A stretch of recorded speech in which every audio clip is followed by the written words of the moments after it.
오늘 우리에게 주시는 하나님의 말씀은 출애굽기 9장입니다. 출애굽기 9장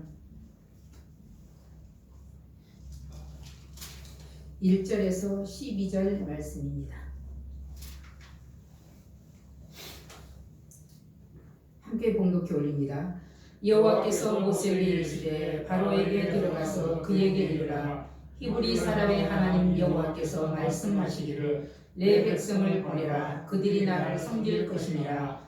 내가 만일 보내기를 거절하고 억지로 잡아두면 여호와의 손이 들에 있는 내 가축 곧 말과 나귀와 낙타와 소와 양에게 더하리니 심한 돌림병이 있을 것이며 여호와가 이스라엘의 가축과 애굽의 가축을 구별하리니 이스라엘 자손에게 속한 것은 하나도 죽지 아니하리라 하셨다 하라 하시고 여호와께서 기한을 정하여 이르시되 여호와가 내일 이 땅에서 이 일을 행하리라 하시더니 이튿날에 여호와께서 이 일을 행하시니 애굽의 모든 가축은 죽었으나 이스라엘 자손의 가축은 하나도 죽지 아니한지라.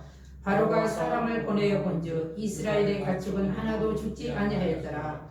그러나 바로의 마음이 완강하여 백성을 보내지 아니하니라. 여호와께서 모세와 아론에게 이르시되 너희는 화덕에 제 두 움금을 가지고 모세가 바로의 목전에서 하늘을 향하여 날리라. 그 재가 애굽 온 땅에 티끌이 되어 애굽 온 땅의 사람과 짐승에게 붙어서 악성 종기가 생기리라. 그들이 화덕의 재를 가지고 바로 앞에 서서 모세가 하늘을 향하여 날리니 사람과 짐승에게 붙어 악성 종기가 생기고 요술사들도 악성 종기로 말미암아 모세 앞에 서지 못하니 악성 종기가 요술사로부터 애굽 모든 사람에게 생겼습니다. 그러나 여호와께서 바로의 마음을 완악하게 하셨으므로 그들의 말을 듣지 아니하였으니 여호와께서 모세에게 말씀하신 바 같더라. 아멘.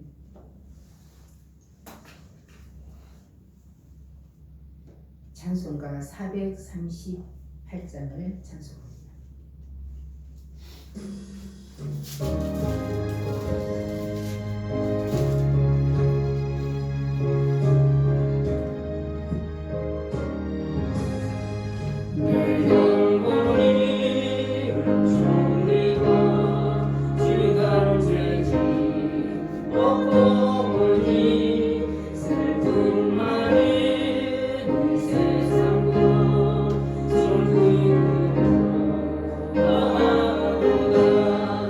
할렐루야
오늘 말씀은 출애굽기 9장 1절에서 12절 말씀, 제목은 재앙의 원인입니다.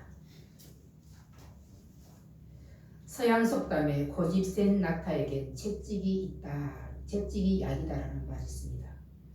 그 속담처럼 강팍한 바로에게는 재앙이 약이었습니다. 바로는 감당하기 어려운 재앙이 격렬하게 임할 때는 잠시 자신의 잘못을 뉘우치는 듯하다가 재앙의 끝이면 다시금 본성으로 돌아가 하나님의 뜻을 거역하고 또한 모세의 요구로 반복적으로 묵살했습니다. 때문에 하나님의 재앙은 계속해서 이어졌습니다. 참으로 어리석은 자가 바로라고 하지 않을 수 없습니다. 다섯 번째 재앙은 악질의 재앙이었습니다.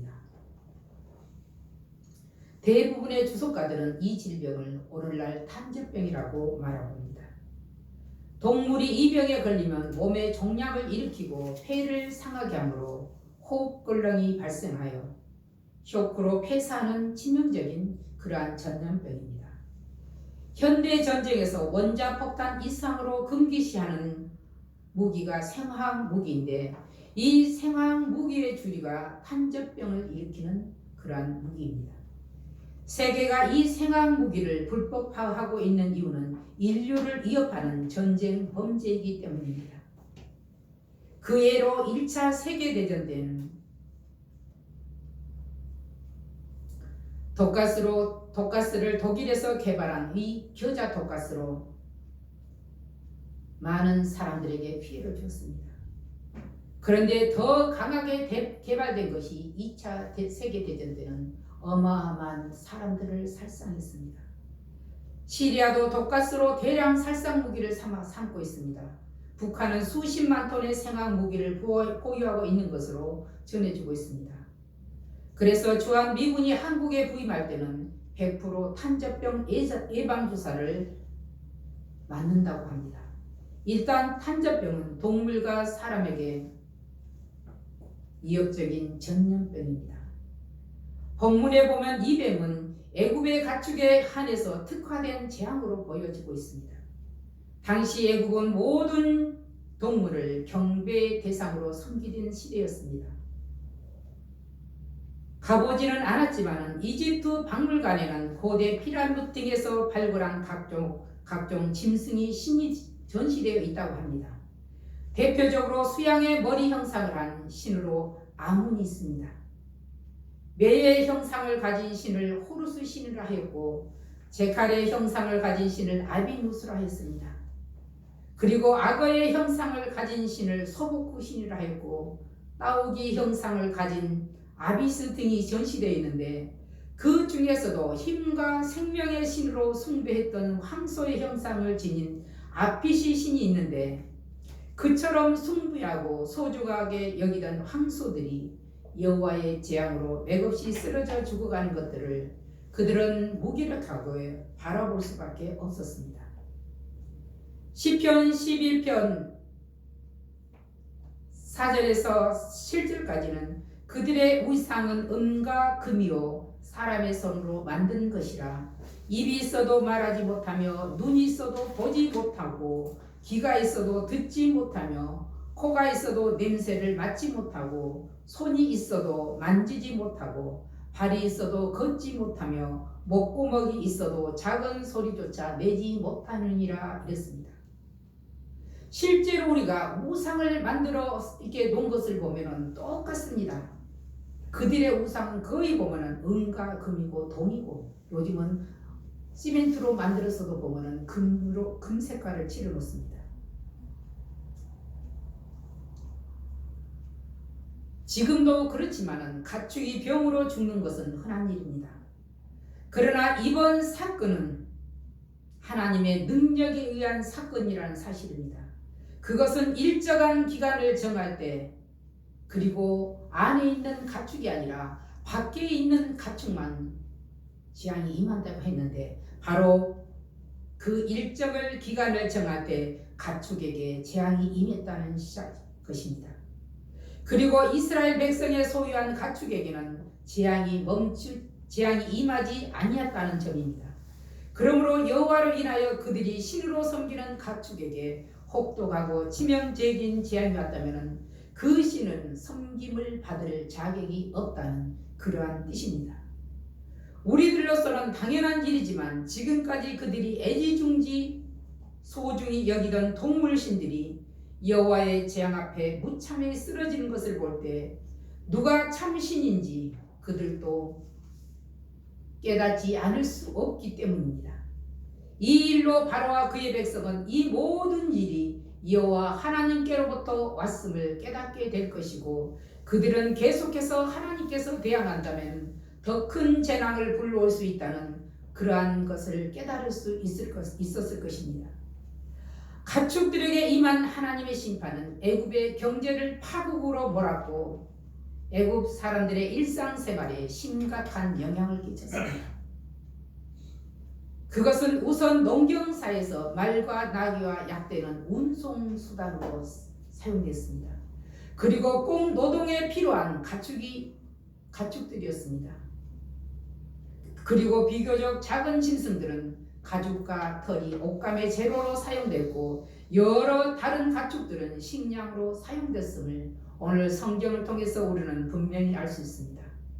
그런데 결국 이번 재앙으로 애굽 내 대부분의 산업과 모든 가정이 심각한 어려움에 빠질 수밖에 없었습니다. 그리고 그들의 신으로서 자격을 잃어버렸기 때문에 애굽에서는 큰 혼란이 일 수밖에 없습니다. 우리는 본문의 이 사건을 통하여 우리들에게는 하나님 말고 따로 믿는 우상은 없을까? 비록 애국처럼 짐승을 형상한 우상은 아닐지라도 애굽인들이 힘과 생명을 상징하는 짐승 우상을 섬기듯 여호와 하나님 말고 더욱 믿고 의지하며 매달리는 그 무엇은 없을까? 우리들은 이 본문을 통해서 우리의 자신도 반성해보고 돌이켜봐야 하겠습니다. 오늘날 우리들의 삶에 큰 영향과 힘을 행사하고 있는 돈이나 명예나 권력이나 가문이나 학력 등 이러한 것들이 우리들에게 우상은 아닐까? 비록 시대의 흐름에 따라 좀 더 세련되었을 뿐 이런 것들이 우리에게 영원한 생명과 행복을 보장해 줄 수 있는 것들이라고 생각한다면 그것 또한 모세 당시 애굽인들의 짐승 우상과 하등 다를 바가 없다는 것입니다. 돈도 명예도 권력도 가문도 학력도 중요하지 않는 것이 아닙니다. 대단히 중요합니다. 그러나 그 모든 것 위에 하나님을 우리는 섬겨야 된다 이 말입니다.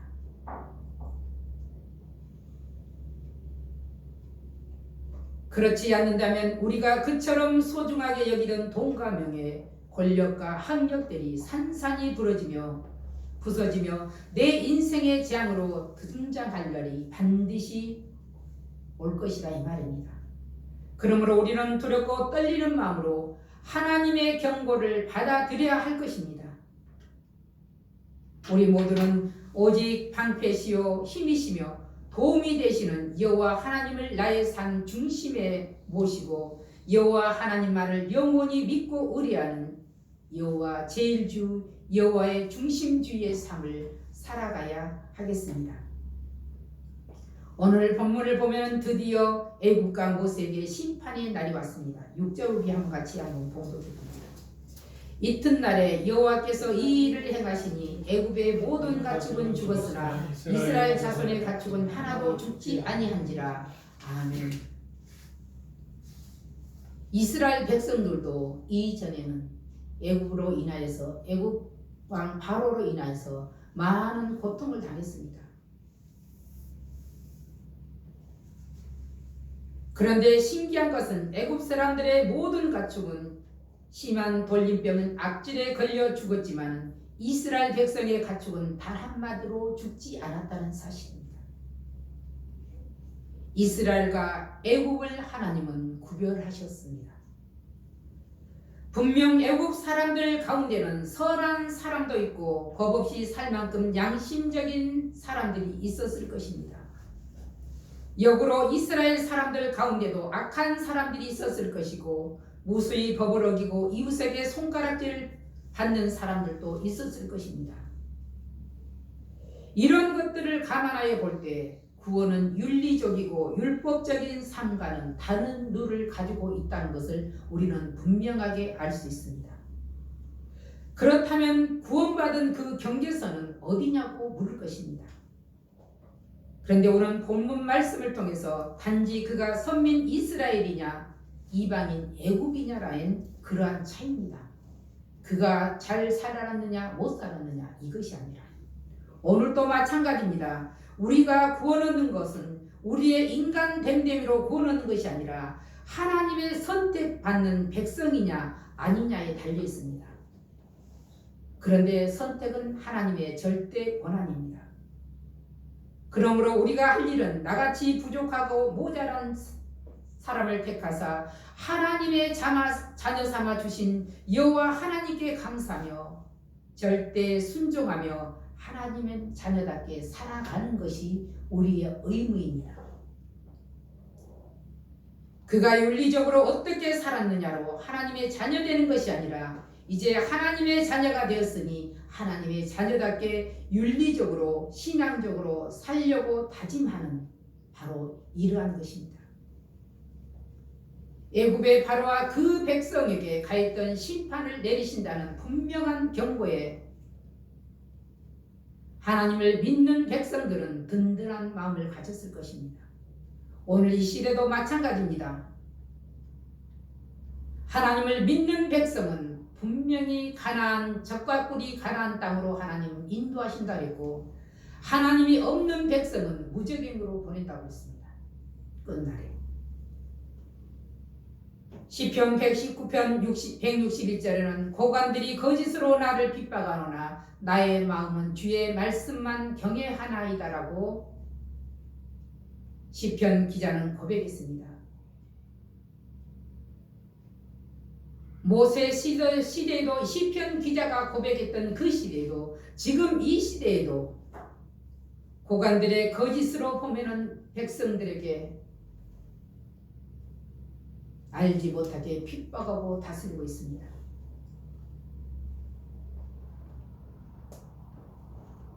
그러나 그 거짓은 오래가지 못한다는 사실입니다. 다섯 번째 재앙인 가축에게 악질의 재앙이 있었음에도 불구하고 사단은 바로의 마음을 더욱 강팍하여 이스라엘 백성들 노예의 자리에서 내어놓지 않았습니다.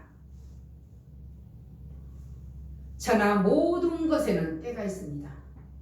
그런데도 이번에도 바로는 때를 놓치고 말았습니다. 그래서 이번에는 여섯째 재앙을 내리셨습니다. 여섯째 재앙이 무엇일까?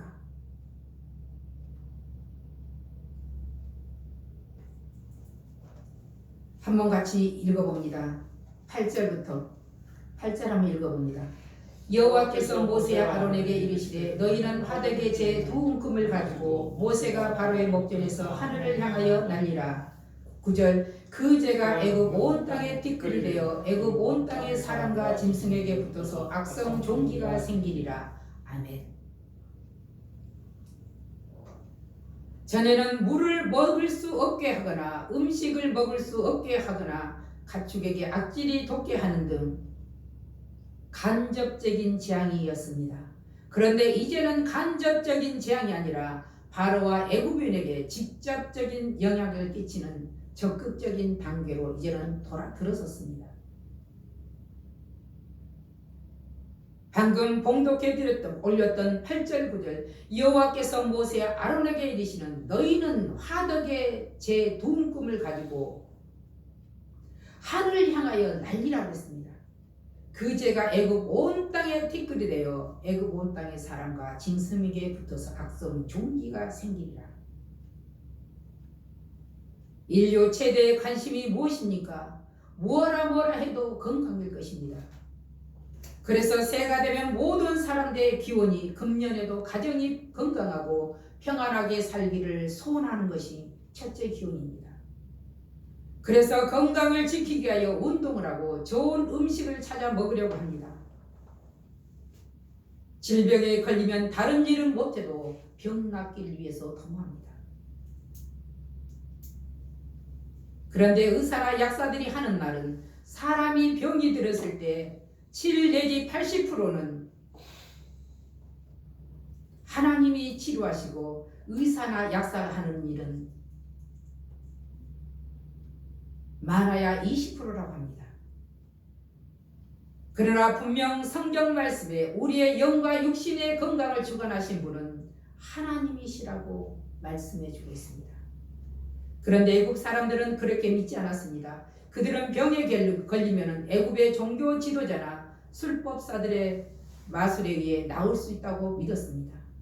지금도 돈만 있으면 좋은 의사, 초현대식 병원이 자기들의 병을 다 고쳐줄 줄로 믿습니다.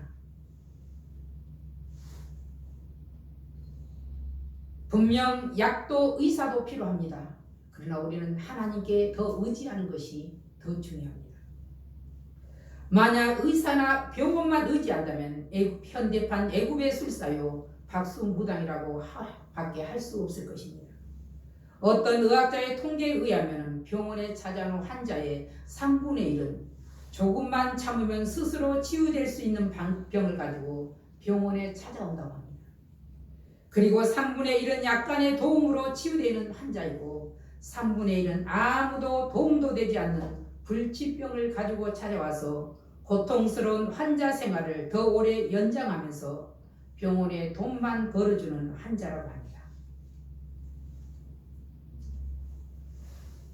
그런데 오늘 하나님께서 6번째 재앙으로 애굽인들에게 본때를 보여주신 것은 전에 애굽의 감독자들이 이스라엘 사람들에게 가한 것만큼 공포를 안겨주는 인간과 가축에게 내린 독종의 재앙입니다. 전에 애굽의 감독자들이 이스라엘 사람들에게 어떠한 그렇게 가혹을 했는가? 어린아이들은 다 날강에다 빠뜨리고 얼마나 그들을 채찍질하며 그들을 억압하였는가? 바로 그들에게 당한 그 공포를 그들에게도 안겨주는 것입니다. 그런데 본문에서 독종을 쇠인이라고 했는데 이는 불탄다, 뜨겁다, 끓는다는 뜻이 있습니다. 이 병에 걸리면 극심한 가려움 증세와 함께 피부가 불에 탄 듯 붓게 불어오르며 전신으로 퍼져 긁으면 물집이 생기고 고름이 생기는 무서운 피부병으로 바로 욥기서에 보면 욥이 사단의 농간에 이어 가진 고생을 했던 바로 그 피부병입니다. 이 욥이 보면은 고백하기를 그의 살 속에서 보면은 벌레들이 들끓었다 그랬습니다. 그러나 죽지는 않았습니다. 아직 죽음을 당할 때는 아니었기 때문입니다. 그런데 하나님께서 이 독종을 일으킬 때 화덕의 죄를 가지고 바로 앞에 서서 하늘로 날리라는 명령을 모세에게 했습니다. 그 이유는 당시 애굽의 재관들은 애굽의 큰 전염병이 발생할 때마다 목욕 제기하고 그들의 큰 신 타이폰 신께 제사드리고 그날은 불탄제를 공중에 뿌리면서 전염병이 진정된다는 그러한 신앙이 그들에게 있었습니다. 그런데 모세가 바로 그 화덕의 죄를 하늘로 날리니 그 전염병이 사라지기는커녕 더 큰 전염병이 발생했으니 이번에는 가축뿐 아니라 사람들에게까지 전염되었습니다. 그렇다고 보면 인간의 생명과 건강이 그까지 박수나 술사들에 의해서 관리될 수 있다는 믿음을 산산이 부숴 깨부수는 그러한 사건입니다.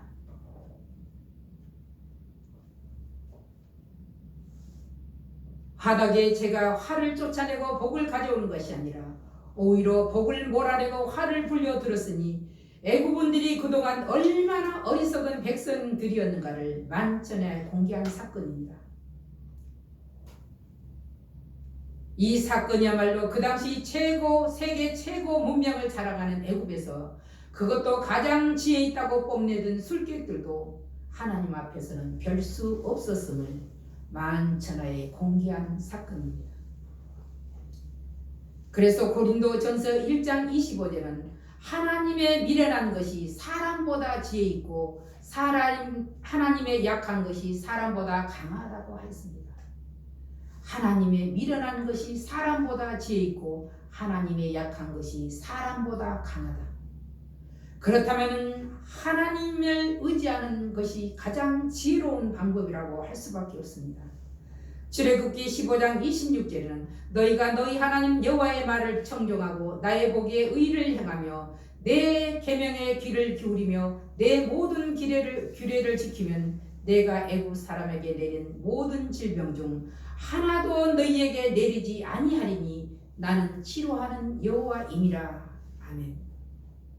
그런데 신명기 28장 27절에서 28절에는 불순종하여 받는 저주가 기록되어 있습니다. 여호와께서 애굽의 종기와 치질과 계열병과 피부병으로 너희를 치시리니 내가 치유받지 못할 것이며 여호와께서 또 너를 미치는 것과 눈먼 것과 정신병으로 치시리니. 하나님 앞에 불순종하는 자들은 이렇게 징계한다고 하나님은 교훈해 주시고 계십니다. 모든 인간의 생사복이 하나님의 손에 달려 있다는 것입니다. 그러므로 우리는 인간의 생명과 육신의 건강을 주관하시는 분은 오직 여호와 하나님이시며 질병과 육체의 가시를 낫게 하실 수 있는 분도 오직 여호와 하나님이심을 분명하게 깨달아야 할 것입니다.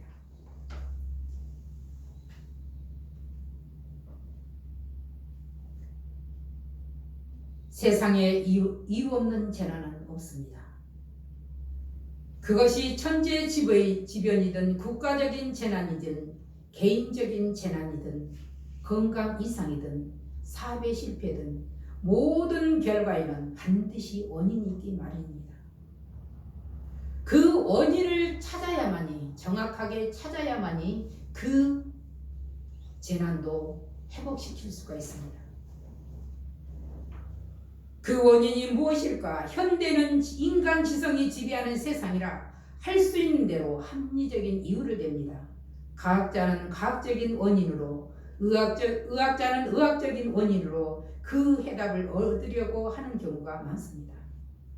그렇지만 우리는 하나님의 사람으로 그 이유를 신앙적인 이유에서 찾아야 할 책임이 있습니다.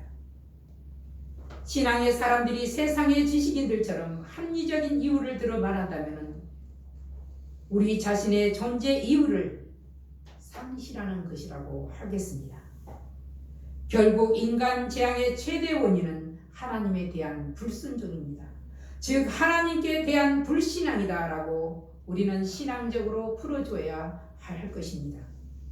우리는 모세처럼 오늘 이 시대가 당하는 국가적 갈등과 시대적 고민, 세대 간의 갈등과 경제적인 불안정조차도 역사의 주인 되시는 하나님을 인정하지 않고 하나님께 순종하지 못함이 그것이 원인인 것을 우리는 공개하고 경고하여야 합니다.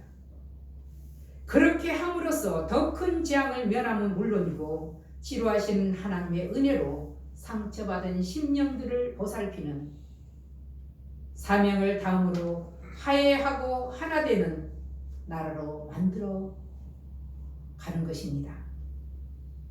이것이 하나님께서 우리에게 원하시고 바라시는 뜻입니다. 바로 상처받은 자의 치유자는 하나님이시기 때문입니다. 우리 모두가 상처받은 치유자가 되기를 바라고 또 다른 사람들을 상처를 치유하는 우리 모두가 되었으면 되기를 주의 이름으로 축복합니다. 기도하겠습니다. 살아계신 아버지 하나님 감사드립니다. 세상의 모든 재난이 이유 없는 재난은 없다고 했습니다. 그것이 천재지변이든 국가적인 재난이든 개인적인 재난이든 사회의 실패든 건강의 이상이든 반드시 그 결과에는 원인이 있다고 하였습니다. 그 원인이 무엇일까? 우리는 어떤 상황이 우리는 닥칠 때 그것이 무엇 때문에 일어났을까? 우리는 성경 말씀에서 그 원인을 찾아야 하겠습니다. 내가 혹여 불순종하여 이런 변을 당하지 아니하였을까? 내가 나의 불신앙으로 이런 고초를 당하지 아니하였을까? 우리는 돌이켜 봐야 하겠습니다. 그러나 내가 돌이켜 봐도 이런 재난을 당할 만한 우리가 그런 불순종함이 없었다면 하나님께서 나를 축복하시고자 나를 바라보시는 그런 시간임을 우리는 깨달을 수 있도록 우리에게 지혜를 허락하여 주시기를 원합니다. 하나님, 이 시간에도 주여 함께 하시고 이 나라를 하나님이여 긍휼히 여겨 주시옵소서. 하나님, 뉴스를 보자면 참으로 안타깝고 주여 안타까울 뿐입니다. 하나님, 이 나라를 주여 긍휼히 여겨 주시옵소서. 남과 북이 동과 서가 하나님이여 나뉘고 서로 표가 나뉘어서 하나님이여 날이 날마다 주여 아버지 전쟁을 치르고 있습니다. 하나님, 이 나라를 주여 긍휼히 여기시고 주의 사랑 안에서 하나 되는 은혜가 있게 하여 주시옵소서. 악한 사단들이 하나님이여 괴계를 저들이 따라가지 아니하도록 하나님 축복하여 주시옵소서. 하나님, 참과 거짓이 무엇인가 하나님 분별할 수 있는 지혜도 저들에게 허락하여 주시옵소서. 분명하게 하나님의 말씀을 따라 이 나라의 아버지 하나님의 헌법을 따라 이 나라가 하나님이여 주의 아버지 진행되게 하시고 모든 법이 진행될 수 있도록 하나님 축복하여 주시옵소서. 이 나라를 다스리는 이정자들을 주여 하나님이여 붙드시고 하나님의 손에 붙들려서 저들이 하나님이여 사용되는 은혜가 있게 하여 주시옵소서. 감사하고 예수님의 이름으로 축복하며 기도하옵나이다. 아멘.